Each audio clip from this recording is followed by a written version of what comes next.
I never really paid much attention to blood parrots until I saw full-size jumbo ones at the store. They were friendly, cute, and even downright funny to watch. A week later, we picked up 2 juvenile ones of our own. In this video, I talk through what I've learned in my first year of caring for them and how it compares to the common advice found online.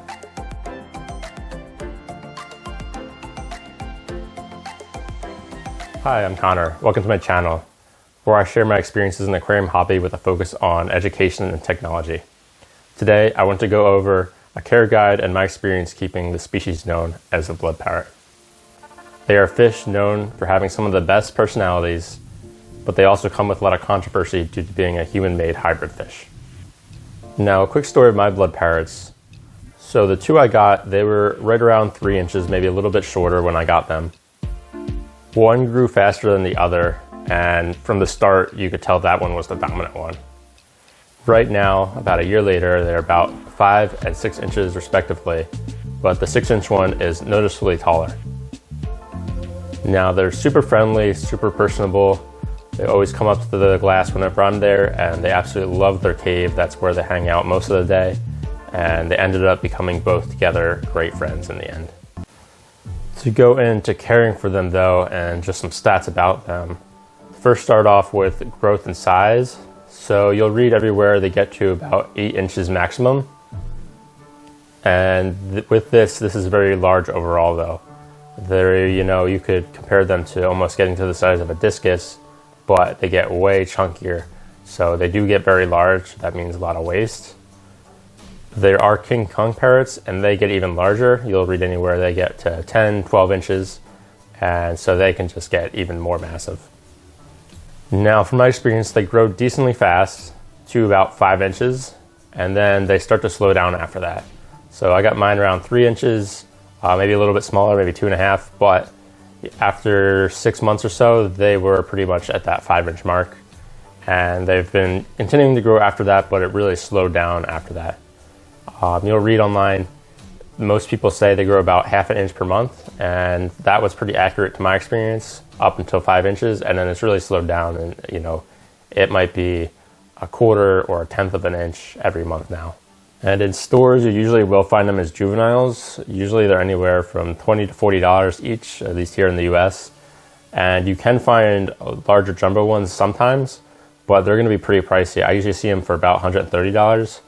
So it might be anywhere in that range, give or take. But the jumbo ones I've seen are even significantly larger than the largest one I have now personally.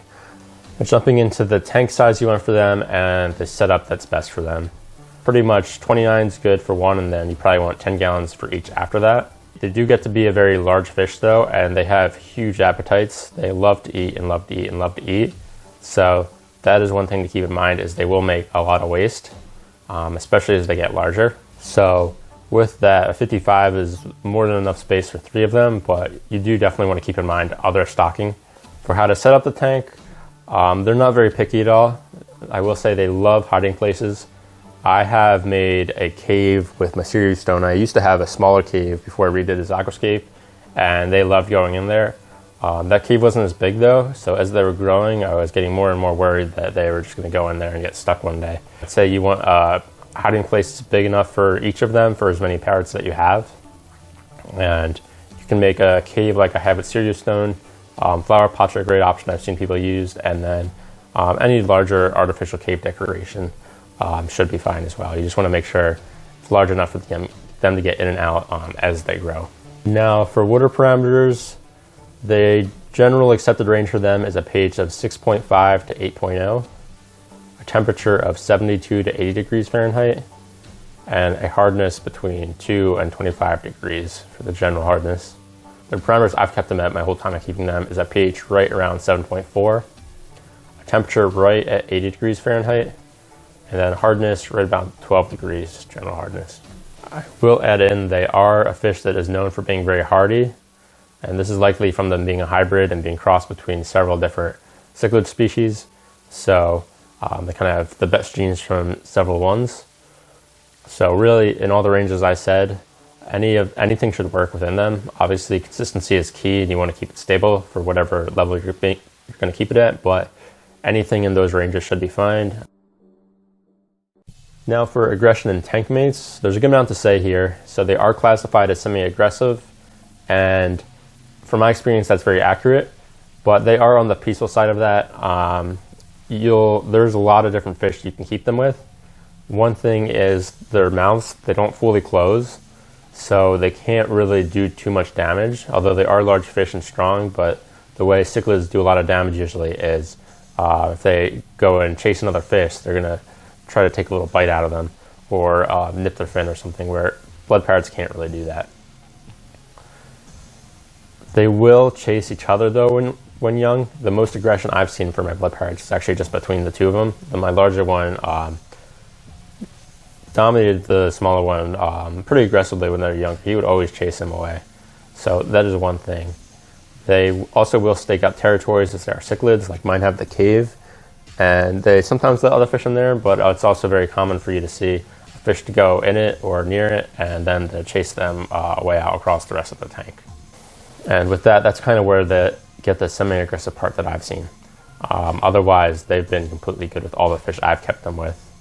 And the fish I have kept them successfully with are polar parrot cichlids, angelfish, clown loaches, yo-yo loaches, rainbow shark, and corridors. Now they are very robust cichlids, so they can hold their own against other aggressive and larger fish. Obviously you don't want a fish that's way too large or like a big predator, but I've seen them successfully with some of the larger and more aggressive cichlids, like Oscars and green terrors, without any problems. So as long as you have enough space and enough hiding areas and places to stake out territory, they'll be good with most South and Central American cichlids. Now to jump in the foods I feed them, the first thing I will say is that they absolutely love to eat. They will just eat and eat and eat. And they have, though, gotten more picky on the foods that they will eat, although any foods that they will eat, they'll just gobble up.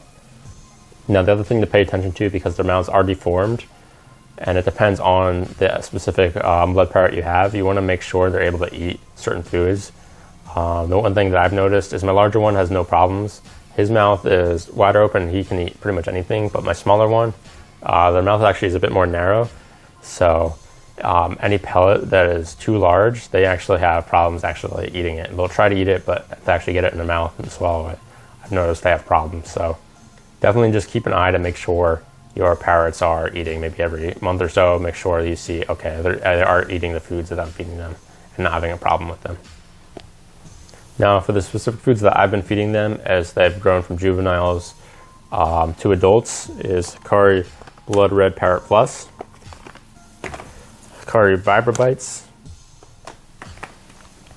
bloodworms, both freeze-dried and frozen. I prefer to give them frozen too. And then Omega 1 sinking cichlid pellets. Now the one thing is that I am looking for a larger pellet that does sink, because I've seen them prefer that. They actually eat a lot of the bottom feeder, the sinking shrimp pellets. They don't really go for these ones anymore. They've kind of become too small for them to be interested in them, so I am in the hunt for a larger version of the pellet. So if anyone knows any that they fed their blood parrots that they like, let me know. But with all those foods, the other things that I feed them is frozen food and cooked peas as treats. Probably maybe twice, 3 times a week, frozen food, and then cooked peas like once or twice a week. Now I kind of just want to wrap up my final thoughts on blood parrots and my experience with keeping them, and kind of give my recommendations for someone if they're thinking about blood parrots or if they're on the fence. So I absolutely love mine, and I'm super happy I got them. Their personality is great, both to an owner. They'll always come up to the tank, they'll always be interacting with me. They always look so fun and happy, but also within the tank mates, they interact with their tank mates. They're probably the fish that interact with the rest of their tank mates the most out of anyone I've seen. And they kind of treat each different species in there a little differently, so it's kind of fun to watch and fun to see. Now, they grow to a decent size, but not so big that they require an absolutely huge tank. Like you can get one, and a 29 is fine, and you could do probably 2 and a 40, or a 55, which isn't that big, and you could do 2 or 3. So that's a very good thing, is if you want a larger fish, but you don't have, the room for a 75 or 125 or something, they're a great option for you for that reason. They also have a ton of tank mate options, as I said. I just listed a few that worked for me, but really, as long as they're not too small to fit in their mouth, and they're not way too large and way too aggressive, they're gonna be good. They're good with more peaceful fish, and they're also good with larger, more aggressive fish, as long as they're not too far on that scale. Now, the only big negative I'd say is they cannot really go in nice aquascapes. They will dig up plants, so your options are kind of limited. Like, I have my tank scaped, but I sort of limited to only a few types of plants. So that's one thing to keep in mind, is you can't have them in any type of aquascape because they will just destroy it real quick. But overall, they're a fish I highly recommend. I've had a great experience keeping them. I see myself probably getting more blood parrots in the future, especially if I ever see another large jumbo one, or maybe a King Kong in the future. I definitely want to try one of those. So that wraps up my experience and recommendations for keeping blood parrots. If you found this video useful, please give it a like so others can find it as well. And please consider dropping a sub on my channel, as it helps me out a ton. Anyways, I'll catch everyone in the next video.